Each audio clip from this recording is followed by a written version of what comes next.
Back everyone. So today we are going to discuss the Schrödinger wave equation. Until now we have studied the de Broglie hypothesis and the Heisenberg uncertainty principle. And from these theories we got to know that light has both wave particle character. So it is called the wave particle dual character.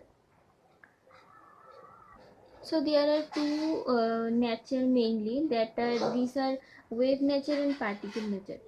And wave is always associated with each and every particle in nature. In the previous videos, I have told you the phase velocity and the group velocity. In that group velocity, I described how the particle are a packet of wave, and that is why they are called the group velocity. So that group velocity was given by Schrödinger, and now here we are going to discuss this the equations given by him. So in 1926, Erwin Schrödinger said that electron does not move around nucleus in fixed orbit but may infect anywhere with different probability.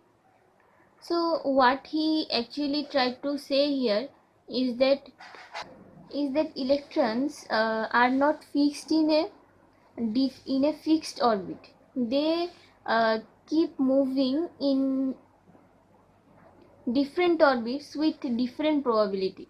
So here as we come across the term probability, there is a we will get to know more about probability density, which is related to the Schrödinger equation, but this one we will discuss later. So first let's focus on this Schrödinger wave equation. So since we have to study wave, first we need to know about the wave function, which is denoted by psi xt. So psi is the wave function and xt, these are actually position and momentum. So how the Schrödinger wave equations came from the wave function, let's discuss that. Okay, before that we need to know that there are some conditions that wave function has to follow. These are, first one is linear and homogeneous. That is, we know that waves are superimposable. So there we can see that waves are linear and homogeneous. And the second one is the wave function should not contain any dynamic parameter. Dynamic parameter means the kinetic energy, potential energy, such type of things.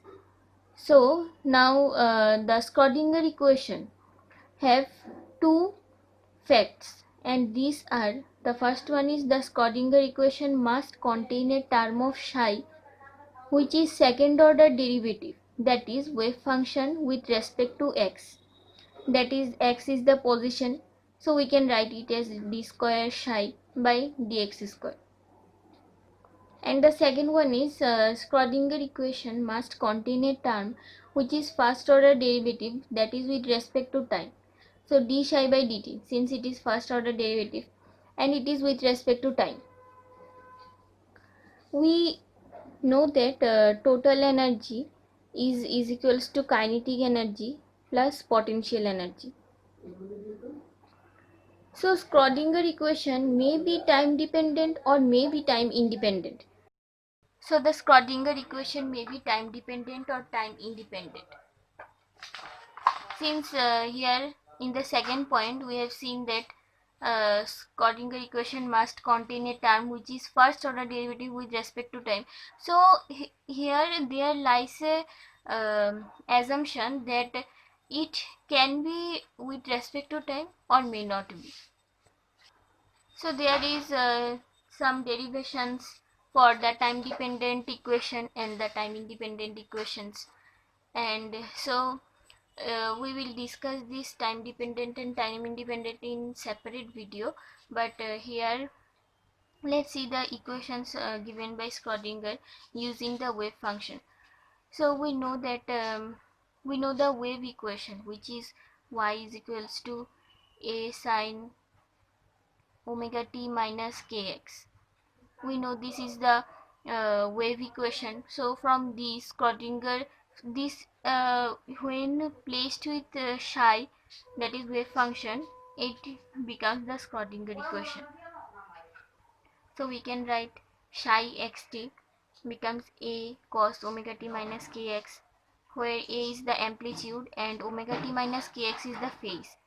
Again, in terms of sine, we can write sine kx minus omega t, and in terms of iota, we can write psi xt is equals to a e to the power iota kx minus omega t, and psi xt is equals to e to the power minus iota kx minus omega t. So when we plot these equations on graph, they become wave. And now you can see, for defining a particle we need both position and momentum, and for defining a wave we need amplitude and phase. And Schrodinger equations are actually fundamental equations. They are not at all derived equations. So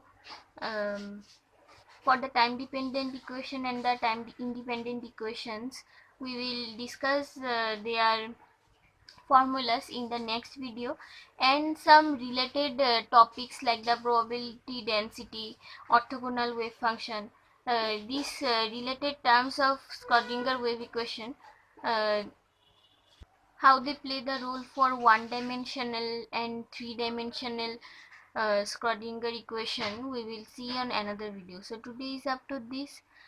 Thank you for watching, and if you like our videos, please subscribe and share.